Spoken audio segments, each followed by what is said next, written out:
Hi everyone, welcome back to Manu teachers channel. So ఇవాళ వీడియోలో unit 2 అనేది start చేస్తున్నాము. పెడగాజీ ఆఫ్ ఇంగ్లీష్ సబ్జెక్ట్లో బీఎడ్ వాళ్ళకి సంబంధించిన సబ్జెక్ట్ ఇది. సో ఆల్రెడీ ఫస్ట్ యూనిట్ అనేది కంప్లీట్ అయిపోయింది. ప్లేలిస్ట్ అనేది మీకు ఛానల్లో అవైలబుల్ ఉంటుంది, లేదా ఈ వీడియో ఎండింగ్లో ఫస్ట్ యూనిట్ ప్లేలిస్ట్ అనేది ప్రొవైడ్ చేస్తాము, అక్కడ నుంచి చూసేయచ్చు. సో యూనిట్ 2కి సంబంధించిన ఫస్ట్ క్లాస్ ఇవాళ. సో టాపిక్ నేమ్ వచ్చేసి development of English language in India. So unit 2లో మనం ఇంగ్లీష్ లాంగ్వేజ్ డెవలప్మెంట్ ఎలా ఉంది ఇండియాలో అనేది చూస్తాము. సో దాంట్లో భాగంగా ఎన్పిఈ గురించి చూస్తున్నాము, లాంగ్వేజ్కి సంబంధించి. Okay, so national policy on education, NPE. A national policy on education was formulated in 1968 largely to implement the recommendations of Kothari Commission. So Kothari Commission యొక్క రికమెండేషన్స్ని ఇంప్లిమెంట్ చేయడానికి మనకి 1968లో ఎన్పిఈని ఫామ్ చేశారు. Okay, it was noted that regional languages which were used as medium of instruction should be made the medium at college level 2. So ఏమన్నారు అంటే, regional languages ఏవైతే medium of instruction లాగా యూజ్ చేస్తున్నారో స్కూళ్ళల్లో, అది కాలేజ్ లెవెల్లో కూడా యూజ్ చేయాలి మీడియం లాగా అనేసి పేర్కొన్నారు. Okay, the fact that a large number of English medium schools were flourishing all over the country has been side tracked by the policy makers. So policy makers ఏం చేశారు అంటే, ఈ ఇంగ్లీష్ మీడియం స్కూల్స్ అనేటివి all over the country ఎక్కువగా అవుతున్నాయి, large నెంబర్లో అవుతున్నాయి అనేది సైడ్ ట్రాక్ చేసేసారనమాట. Okay, the NPE 1968 recommended strengthening of Hindi as a link language and English as a language of science and technology. So NPE 1968 ఏం recommend చేసింది, హిందీని strengthen up చేయాలి అనేసి రికమెండ్ చేసింది, లింక్ లాంగ్వేజ్ లాగా.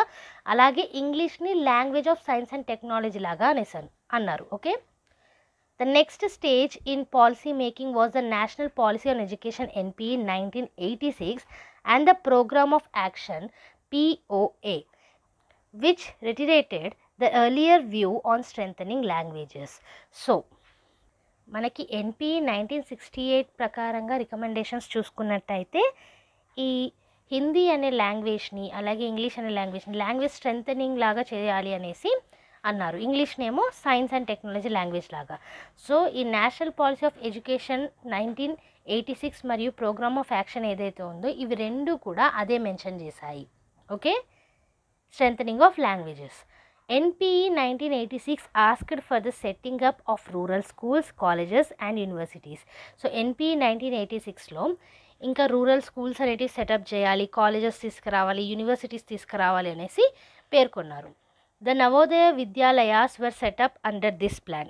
ఇప్పుడు చదువుతున్న నవోదయ విద్యాలయాస్ కానివ్వండి, ఇవన్నీ కూడా మనకి స్కూల్స్, కాలేజెస్, యూనివర్సిటీస్ సెటప్ చేయడంలోనే భాగంగానే వచ్చినవి.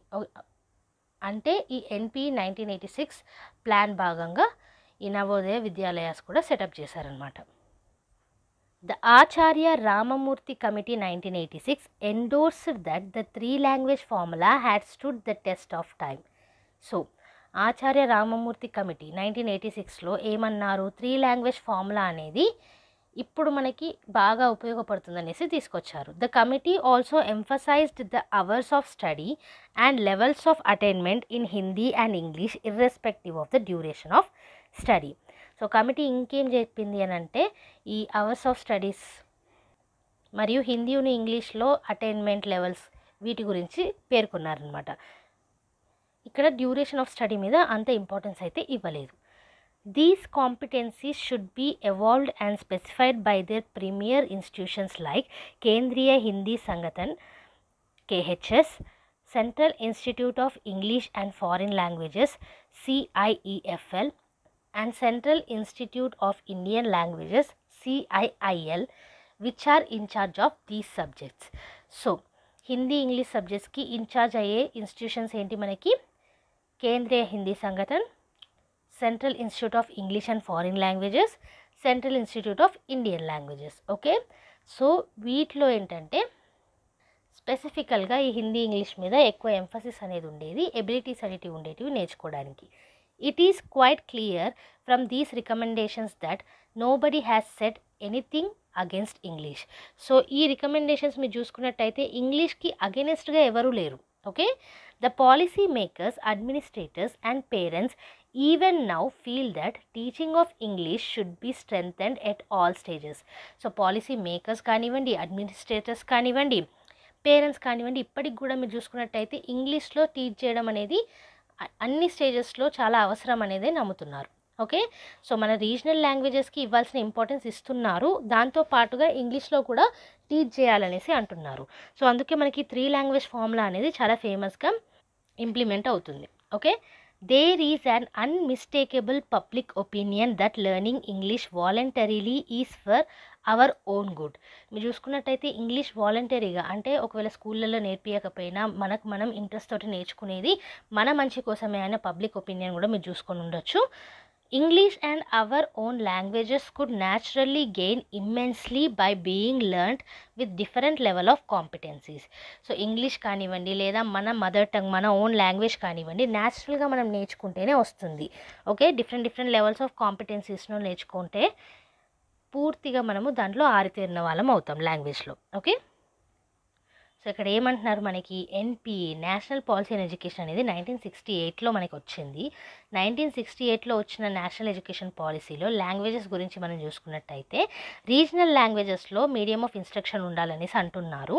అలా అని ఇంగ్లీష్ని తక్కువ చేయలేదు, ఇంగ్లీష్కి అగెనెస్ట్గా ఏం మాట్లాడలేదు, కాకపోతే 3 లాంగ్వేజ్ ఫార్ములలో టీచ్ చేయాలనేసి అన్నారు.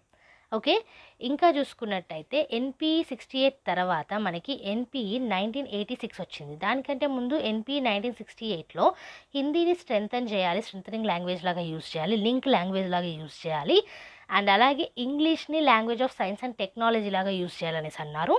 దాంతోపాటుగా నెక్స్ట్ వచ్చింది ఏంటి, మనకి నేషనల్ పాలసీ ఆన్ ఎడ్యుకేషన్ 1986 మరియు ప్రోగ్రామ్ ఆఫ్ యాక్షన్ POA అంటాము.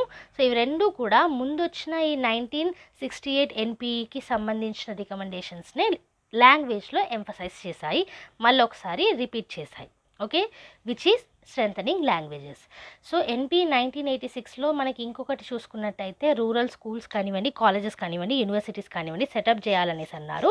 దాంట్లో భాగంగానే నవోదయ విద్యాలయాస్ అయితే వచ్చాయి. ఓకే, ఇంకా చూసుకుంటే మనకి కమిటీస్ అనేటివి ఉన్నాయి. ఆచార్య రామమూర్తి కమిటీలో మీరు చూసుకున్నట్టయితే 3 లాంగ్వేజ్ ఫార్ములా అనేది ఎక్కువగా యూజ్ అవుతుందనేసి అన్నారు. అండ్ అలాగే ఈ మనకి KHS కానివ్వండి, CIEFL, CIIL ఈ అన్ని ఇన్స్టిట్యూషన్స్ కూడా హిందీ ఇంగ్లీష్ లాంగ్వేజెస్ని ఇన్ఛార్జ్ తీసుకున్న ఈ సబ్జెక్ట్స్కి ఇన్ఛార్జ్ లాగా ఈ ఇన్స్టిట్యూషన్స్ అనేటివి ఉన్నాయన్నమాట. ఓకే, ఇంకా చూసుకున్నట్టయితే ఈ రికమెండేషన్స్ అన్నీ కూడా ఏది కూడా మనకి ఇంగ్లీష్కి అగెనిస్ట్గా లేదు. పాలసీ మేకర్స్ కానివ్వండి, పేరెంట్స్ కానివ్వండి, ఇంగ్లీష్లో పిల్లలు చదువుకుంటేనే ఎదుగుతారు అనేసి నమ్ముతున్నారు. ఇప్పటికీ కూడా పబ్లిక్ ఒపీనియన్లో కూడా ఇంగ్లీష్ వాలంటీర్గా నేర్చుకుంటే మనకి మంచి జరుగుతుంది అనేసి నమ్ముతున్నారు. అండ్ ఇంగ్లీష్ కానివ్వండి, వేరే ఏ లాంగ్వేజ్ కానివ్వండి, న్యాచురల్గా నేర్చుకోవాలంటే ప్రతి ఒక్క డిఫరెంట్ లెవెల్ ఆఫ్ కాంపిటెన్సీస్లో నేర్చుకోవాల్సి ఉంటుంది, అప్పుడే ఫుల్గా వస్తుంది. అలాగే కమ్యూనికేట్ చేయడం ద్వారా నేర్చుకుంటే ఈజీగా ఇంగ్లీష్ లాంగ్వేజ్ నేర్చుకోవచ్చు. సో ఇది ఇవాళ క్లాస్లో ఎన్పిఈ గురించి చూసాము లాంగ్వేజ్కి సంబంధించి. సో నెక్స్ట్ క్లాస్లో ఇంకొక టాపిక్ తోటి వస్తాను. సో ఈ మొత్తం నోట్స్ కూడా మీకు కింద డిస్క్రిప్షన్ బాక్స్లో PDF రూపంలో అవైలబుల్ ఉంటుంది. లింక్ అనేది ప్రొవైడ్ చేస్తాము, అక్కడ నుంచి ఫ్రీగా డౌన్లోడ్ చేసుకోవచ్చు. ఈ నోట్స్ మీకు హెల్ప్ఫుల్ అనిపించిన, వీడియో నచ్చినట్టయినా లైక్ చేయకుండా మాత్రం వెళ్ళకండి. చాలామంది సబ్స్క్రైబ్ చేస్తున్నారు కానీ లైక్ చేయట్లేదు. మాకు ఎంకరేజింగ్గా ఉంటుంది కాబట్టి ఒక లైక్ అనేది చేసేయండి. మంచి మంచి వీడియోస్ అనేవి వస్తూనే ఉంటాయి every Tuesday and Friday. So like, share and subscribe. And next video తోటి మళ్ళీ కలుద్దాం. అంతవరకు eat, sleep, learn and repeat. And thank you for watching. Bye bye.